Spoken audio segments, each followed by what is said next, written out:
Donc on poursuit avec les analyses de dérivées secondes de fonctions. Cette fois, on nous donne directement la dérivée seconde de la fonction f, et elle est définie par x au carré moins 4 multiplié par x au carré plus 1 multiplié par x moins 1, le tout au carré. Donc on va chercher d'abord l'intervalle le domaine de définition de la dérivée seconde. Ici, le domaine de définition, c'est R entier, parce qu'encore une fois, on a un polynôme. Le domaine, c'est R. La deuxième chose, c'est de voir où est-ce que la dérivée seconde de la fonction s'annule. Donc f' de x est égal à 0. Ça sera quand soit l'un ou l'autre des éléments ici qui est mis en produit sera nul. Donc elle s'annule lorsque x au carré moins 4 est égal à 0, ou lorsque x au carré plus 1 est égal à 0, ou encore lorsque x moins 1 au carré est égal à 0. Donc pour l'élément du sens ici, x au carré plus 1, ça c'est un cas qu'on a rencontré très souvent dans les exercices précédents. On se rappelle que ce terme-là bien précis ne s'annule pas pour toutes les valeurs de R, tout simplement parce que x au carré est toujours positif, et on l'additionne à un terme encore positif. Donc cette expression-là ne sera jamais nulle, donc sera toujours différent de 0.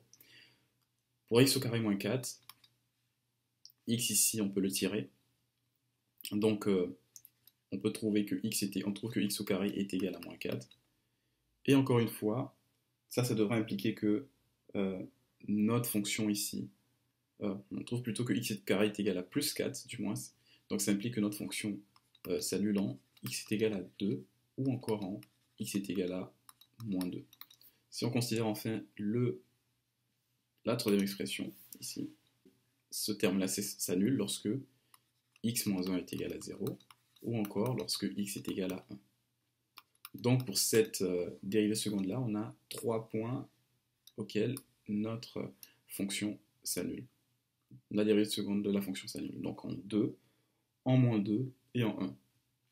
Donc on peut tracer le tableau de variation associé à la dérivée seconde. Donc on a représenté notre tableau de variation. On a mis les points ici pertinents. Là, on sait que la dérivée seconde s'annule en moins 2. Elle s'annule au point 1 et s'annule également au point 2. Donc on va chercher la valeur de ces dérivés-là sur les différents intervalles. Donc ici, entre moins l'infini et moins 2, on peut prendre par exemple le point 3. Donc si on considère le point 3 et qu'on évalue la fonction de dérivée seconde entre ce point 3, on aura que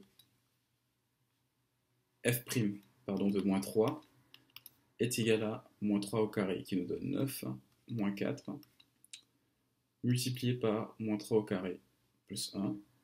Donc ça nous donne ici 9 plus 1, multiplié par moins 3 moins 1, donc moins 4 au carré. Donc ici on aura une expression positive qui est 5, ici également on aura un terme positif qui est 10, et ici on aura un terme positif qui est 16. C'est-à-dire que sur cet intervalle-là, notre dérivée seconde est positive.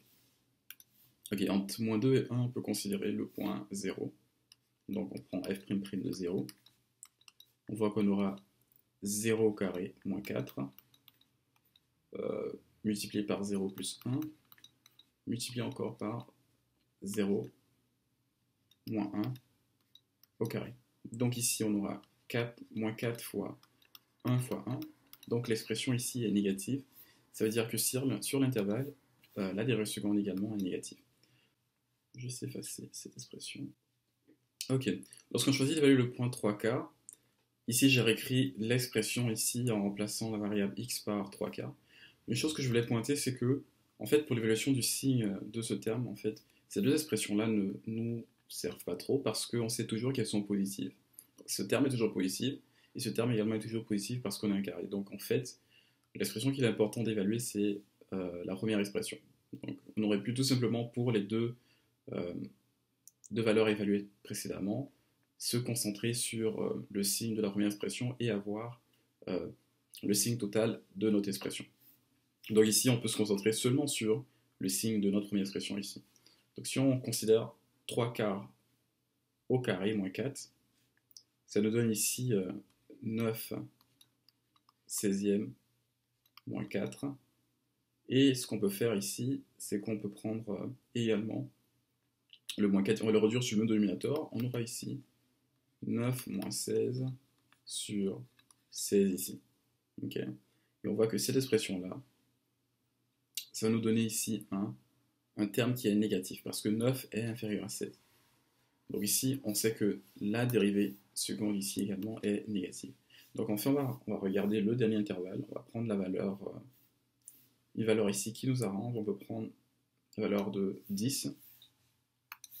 Donc si j'évalue f' de 10, qu'est-ce que j'observe? Je vois qu'on a un 10 au carré moins 4.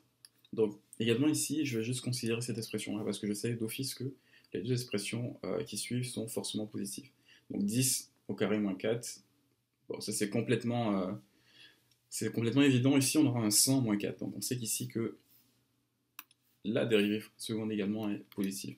Ok, maintenant pour l'interprétation, qu'est-ce qu'on a dit?